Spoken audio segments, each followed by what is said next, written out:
Stroke दुनिया भर में दूसरा सबसे बड़ा कारण है मौत और डिसेबिलिटी का। लेकिन अच्छी बात यह है कि अगर टाइम पे से पहचाना जाए तो जिंदगी बच जाती है। इसकी अवेयरनेस को बढ़ावा देने के लिए आदर्श हॉस्पिटल गुलबर्गा में मनाए हैं वर्ल्ड स्ट्रोक डे। एक स्पेशल प्रेस मीट के थ्रू अवेयरनेस प्रोग्राम के जरिए प्रोग्राम में डॉक्टर श्वेता आलोक पाटिल ने ब्रिलियंट तरीके से समझाया कि आखिर ये स्ट्रोक होता कैसे है और इसे हम बचना कैसे है। जी, डॉक्टर श्वेता आलोक पाटिल एक ब्रिलियंट न्यूरोलॉजिस्ट ही नहीं बल्कि एक केयरिंग और कंपैशनेट डॉक्टर भी है, जो पेशेंट को मिलते हैं, पेशेंट को समझते हैं और उनके अंदर उम्मीद और जज्बा पैदा करती है। डॉक्टर श्वेता ने सबको सिंपल शब्दों में समझाया कि स्ट्रोक एक मेडिकल इमरजेंसी है, टाइम ही ट्रीटमेंट है। उन्होंने कहा कि बी फास्ट का मतलब क्या है? देखिए, बी लेटर आ रहा है बैलेंस यानी कि अचानक चक्कर या गिरना, ई यानी कि आइस दिखाई धुंधला पड़ना, फेस एक साइड फेस लटक जाना, आर्म्स यानी हाथ या पैर में वीकनेस आ जाना, स्पीच यानी कि बोलने में दिक्कत होना, टाइम यानी कि हर सेकंड कीमती होता है। तो बी फास्ट अगर आप करते हैं तो आप इस स्ट्रोक की बीमारी से बच सकते हैं। आदर्श हॉस्पिटल ने इस दिन एक बड़ा कदम उठाते हुए 24/7 स्ट्रोक हेल्पलाइन नंबर भी लॉन्च कर दिया है, ताकि आपकी मदद सिर्फ एक कॉल दूर है। यहाँ मिलती है एडवांस न्यूरोलॉजी केयर, जहाँ पर सीटी और एमआरआई फैसिलिटीज के साथ साथ क्लाउड बस्टर थेरेपी, 24 घंटे न्यूरोलॉजिस्ट की टीम और एक डेडिकेटेड स्ट्रोक यूनिट जहां पर हर सेकंड प्राइसलेस माना जाता है। वहां पर ये तेजी से काम करते हैं। इवेंट में स्ट्रोक सर्वाइवर्स को भी सम्मानित किया गया, जिन्होंने डॉक्टर श्वेता के ट्रीटमेंट से दोबारा जिंदगी जी है। शरण बसप्पा जो कि 60 साल के थे, एक्यूट इस्केमिक स्ट्रोक के बाद अब बिल्कुल हेल्दी हैं। सत्यामा 86 ईयर ब्रेन हैमरेज उन्हें हुआ था, मेमोरी परफेक्ट हो चुकी है, अब अपने काम वो खुद करती आई है। उमेश 32 साल का, बोलने में दिक्कत हो रही थी, राइट साइड पैरालिसिस उन्हें हुआ था, सिर्फ 2 दिन में वो रिकवर हुए हैं। महादेव अप्पा 62 साल के, हेमोरेजिक स्ट्रोक के बाद सर्जरी की फुली रिकवर हो चुके हैं। Sunanda 65 years, left hand left leg weakness चल रही थी, अब वो नॉर्मल चल रही है। टाइम पे मिली सभी ट्रीटमेंट और डॉक्टर श्वेता पाटिल का केयर उन्हें नई जिंदगी दिलाया है। वर्ल्ड स्ट्रोक डे पर आदर्श हॉस्पिटल और डॉक्टर श्वेता आलोक पाटिल ने एक ही मैसेज दिया है कि स्ट्रोक से डरना नहीं, समय पे पहचानना और तुरंत एक्शन लेना ही जीत है, क्योंकि टाइम सेव्स लाइव्स। आदर्श हॉस्पिटल, जहां हर मरीज के साथ है विश्वास, दया और नई जिंदगी की उम्मीद। कॉल करें स्क्रीन पर नंबर पर और खास स्ट्रोक हेल्पलाइन को भी नोट कर लें।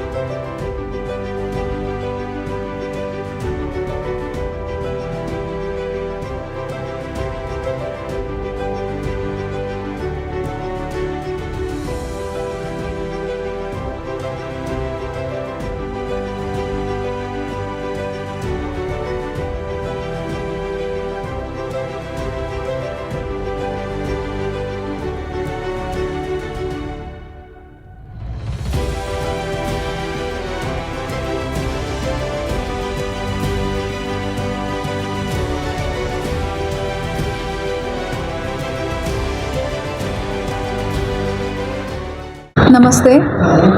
आज विश्व स्ट्रोक दिन के अवसर पर हम आदर्श हॉस्पिटल के यहाँ पे हमने एक मीटिंग आयोजित किया है। ये स्ट्रोक मतलब क्या, मतलब लकवा ये क्यों होता है, किसके वजह से होता है, ये किस किस को हो सकता है, इसका वजह क्या है और इसका सिम्टम्स मतलब लक्षण क्या है, इसको हम कैसे अनुरोध कर सकते हैं, इसके बारे में हम जानकारी लेंगे। और उसके साथ ही साथ हमारे जो स्ट्रोक सर्वाइवर्स पेशेंट हैं, उनके जो एक्सपीरियंस है उनके बारे में भी हम चर्चा करेंगे।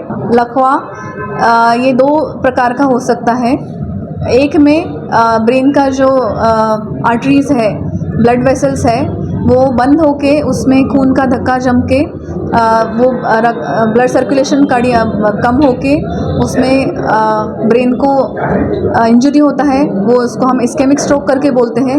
दूसरा है हीमरेजिक स्ट्रोक, उसमें जो ब्लड वेसल रहता है, खून का जो नस रहता है, वो फूट के इसमें दिमाग में जो खून होता है वो जम जाता है, उसको हम हीमरेजिक स्ट्रोक करके बोलते हैं।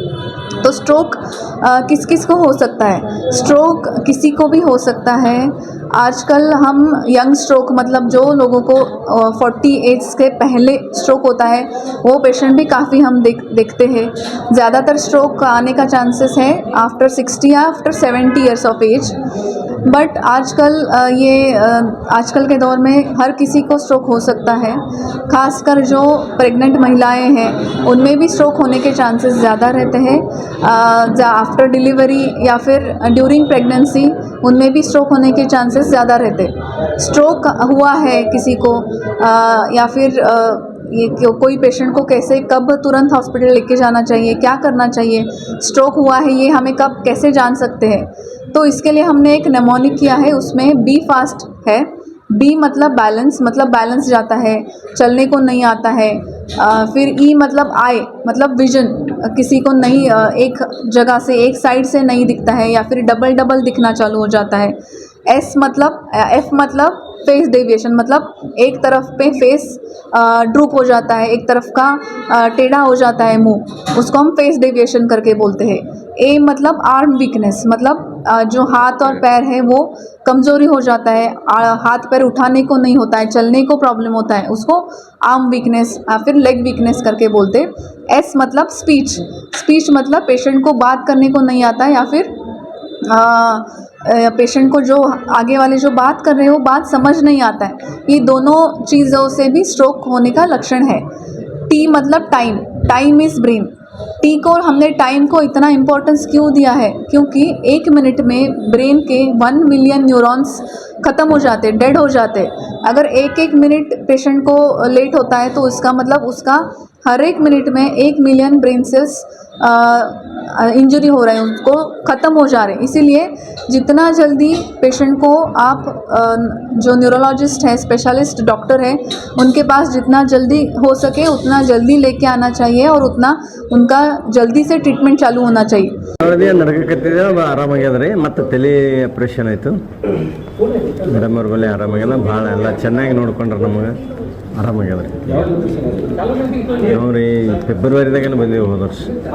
ಊಟ ಮಾಡಿ ಮಕ್ಕೊಂಡಿದ್ದೀವಿ ರೀ. ಅಕ್ರಕ್ಕೆ ಏಕಿ ಹೇಳ್ಬೇಕಿದ್ಯಾವ ಅಂದ್ರೆ ಹೇಳ್ಬೋದಿಲ್ಲ ರೀ. ಒಟ್ಟು ಎದೆ ಹೊಡೆದಂಗೆ ಒಟ್ಟು ಹೇಳಕ್ಕೆ ಬರೋದಿಲ್ಲ ರೀ. ಹೇಳಕ್ಕೆ ಬರಲ್ಲ. ನಮ್ಮ ಹುಡುಗರು ಕರ್ಕೊಂಡು ಅಗಷ್ಟು ಕೈ ಹಾಕೊಂಡು ಹೊರಗೆ ತೊಗೊಂಡು ಏಕಿ ಮಾತ್ಕೊಂಡು ತೊಗೊಂಡು ಮುಂಜಾನೆ 6ಕ್ಕೆ ಇಲ್ಲಿಗೆ ತೊಗೊಂಬಂದ್ರೆ ನಂಗೆ ಒಟ್ಟು ಅರು ಇಲ್ಲ ರೀ, ಹೊರಗಿನ ಇದ್ದಿಲ್ಲ ರೀ. ಒಟ್ಟು ಹ್ಯಾಂಗೆ ತಂದರು ಇಲ್ಲಿ ದವಾಖಾನೆಗೆ ಹಾಕಿದ ಬಳಿಕ 2 ಗಂಟೆ ಮ್ಯಾಗ ಅರು 6 ಕಡೆ ಸ್ಟ್ರೋಕ್ ಆಗಿತ್ತು, 23ಕ್ಕಾಗಿತ್ತು. ನಾವು ಬೇರೆ ಕಡೆ ಒಂದು 2-3 ದಿನ ತೋರಿದ ಕಡಿಮೆ ಆಗಲಿಲ್ಲ. ಆಮೇಲೆ ನಮ್ಮ ಮಕ್ಕಳು ಪರಿಚಯದ ಮೇಲೆ ಇಲ್ಲಿಗೆ ಬಂದೆವು ನ್ಯೂರೋಲಜಿಸ್ಟ್ ಇವರು, ಮತ್ತು ಅವ್ರು ಹೇಳಿದರು ಕಡಿಮೆ ಆಗ್ತದೆ ರೀ, 6 ಕಡೆ ಆಗ್ಯದ, ಸ್ವಲ್ಪ ಈಗೆಲ್ಲ ಕಡಿಮೆ ಆಗ್ಯದ. ನಡಲಿಕ್ಕೆ ಬರ್ತಿದ್ದಿಲ್ಲ, ಮಾತಾಡಲಿಕ್ಕೆ ಬರ್ತಿರಲಿಲ್ಲ. ಮಾತಾಡ್ತಾಳೆ, ವಾಕರ್ ಹಿಡಿದು ನಡೀತಾಳೆ, 2 ರೊಟ್ಟಿನೂ ಮಾಡಿಕೊಡ್ತಾಳೆ. ಈಗ ಸದ್ಯಕ್ಕೆ ನಡೆದದ ಆರಾಮ ಎಲ್ಲ ಆಗ ಇನ್ನು ನಡೆದ ಟ್ರೀಟ್ಮೆಂಟ್ ಸದ್ಯ 90% ಆರಾಮಾಗಿದೆ. ಏನು ಆಕೆ ಹೇಳ್ತಾಳೆ ಅನ್ನೋದೇ ನಮ್ಗೆ ಗೊತ್ತಿದ್ದಿಲ್ಲ. ಅಷ್ಟೊಂದು ಶುರು ಮಾಡಿದ್ರೆ ಮತ್ತು ಅಷ್ಟೇ ಕಾದಿಲೆ ಮಾಡಿದ್ರೆ ರೊಕ್ಕ ಹಿಂದೆ ಬೈತಿಲ್ಲ. ಅಸಲು ಮಾತಂತ ರೊಕ್ಕ ಗಳಿಸೋರು ಒಳ್ಳೇದು ಮಾಡಲ್ಲ. ಅವರು ಮಾನವೀಯತೆ ನೋಡಿ, ನಮ್ಗೆ ನೋಡಿ, ನಮ್ಮ ಮಕ್ಕಳದ್ದು ನೋಡಿ, ಹನಿಬಾರ್ ನೋಡಿ ಮಾಡಿದರು. ಇದು ಗ್ಯಾರಂಟಿ ಹೇಳ್ತೀನಿ. ಅವ್ರಿಗೆ ದೇವರು ಒಳ್ಳೇದು ಮಾಡಬೇಕು, ಅವ್ರ ಕಡೆಯಿಂದ ಸನ್ಮಾನ ಮಾಡ್ಕೊಟ್ಟು ದೊಡ್ಡವನ್ನೆಲ್ಲ ಆದರೂ ಮಾಡಿದ್ದಾರೆ. ನಾ ಋಣಿಯಾಗಿದ್ದೀನಿ. ನನ್ನ ಹೆಸರು ಉಮೇಶ್ ಅಂತ ಹೇಳ್ರಿ. ನಾವು ಇಲ್ಲಿ ಇರೋದು ಇಲ್ಲೇ ಖಾದಿಚೌಕ ಹತ್ರ ಇರೋದು. ನಮಗೆ ನಾನು ಮಾಡೋ ಟೈಲರಿಂಗ್ ಕೆಲಸ ಮಾಡ್ತೇನೆ. ಮಧ್ಯಾಹ್ನದಾಗ ನಂಗೆ ಒಂದು ಸ್ವಲ್ಪ ಈಚೆ ಕಡೆ ಕೈ ಕಾಲು ಇದು ಒತ್ತು ಹೇಳೋಕೆ ಬರಲಾಗಿತ್ತು. ಒಮ್ಮೆ ಮಾತೇ ಬಂದಾಗಿತ್ತು. ಮತ್ತು ಅದ್ರ ಸಲುವಾಗಿ ನಾವು ಅಲ್ಲೆಲ್ಲ ಬೇರೆ ಕಡೆ ತೋರಿಸೋ ಹಾಸ್ಪಿಟಲ್ ತೋರ್ಸೋಕೆ ಕನೆಕ್ಟ್ ಆಗಿಲ್ಲ. ನಾವು ಫ್ರೆಂಡ್ ಒಬ್ಬರು ಬ್ರದರ್ ಫ್ರೆಂಡ್ ಬಂದು ಕಿಶಂದ್ರೆ ಇಲ್ಲ ಆದರ್ಶ ಹಾಸ್ಪಿಟಲ್ಗೆ ಹೋಗೋಲ್ಲಿ ಶ್ವೇತಾ ಮೇಡಮ್ ಅಂತವ್ರು ಅದಾರೆ, ಅವರು ನ್ಯೂರಲಿಸ್ಟ್ ಸ್ಪೆಷಲಿಸ್ಟ್ ಅದಾರೆ, ಅವರು ಟ್ರೀಟ್ಮೆಂಟ್ ಕೊಡ್ತಾರೆ ಅಂತ ಹೇಳಿದ್ರು. ನಾವು ಅನ್ಕೊಂಡು ಮತ್ತು ಮೇಡಮ್ ಅವ್ರ ಕಾಂಟ್ಯಾಕ್ಟ್ ನಂಬರ್ ತೊಗೊಂಡು ಮೇಡಮ್ ಅವ್ರಿಗೆ ಹತ್ರ ಬಂದು ಇದು ಮಾಡಿದಾಗ ಸಾಯಂಕಾಲ ಬಂದು ಅಡ್ಮಿಟ್ ಬಾರಿ ನೋಡಂಬಾರಿ ಅಂತಂದರು. ಬಿಫೋರ್ 2 ಡೇಸ್ ಇಟ್ಕೊಂಡ್ರೆ 2 ಡೇಸ್ ಒಳಗೆ ನಾವು ಮಾತಾಡೋದು ಬತ್ತು, ಕೈದು ಕಮ್ಮಿ ಆಯಿತು, ಕಾಲು ಕಡಿಮೆ ಆಯಿತು. ಮತ್ತು ಆಮೇಲೆ ಡಿಸ್ಚಾರ್ಜ್ ಮಾಡೋಣ ಮೇಡಮ್ ಅಂತಂದ್ರೆ ಇಲ್ಲ ಇನ್ನೊಂದು 2 ಡೇಸ್ ಇರಲಿ, ಟೋಟಲಿ ಒಂದು 5 ಡೇಸ್ ಇದ್ದೇವೆ ರೀ. ಇದು ಬಂದಾಗ ಡಿಸ್ಚಾರ್ಜ್ ಮಾಡ್ರೆ ಈಗ ಕಂಟಿನ್ಯೂ ನಂಗೆ ಆಗಿದೆ. ಇದು 8ನೇ ತಿಂಗಳೊಳಗೆ ಈಗ ಇನ್ನೂ ಭೀ ನಾನು ಟ್ರೀಟ್ಮೆಂಟ್ ತೊಗೊಳತ್ತೀನಿ. ಅದು ಫುಲ್ ಆರಾಮದ, ನನಗೇನು ಪ್ರಾಬ್ಲಮ್ ಇಲ್ಲ. ಟ್ಯಾಬ್ಲೆಟ್ಸ್ ಅಂತೂ ಕಂಟಿನ್ಯೂ ಚಲೋ.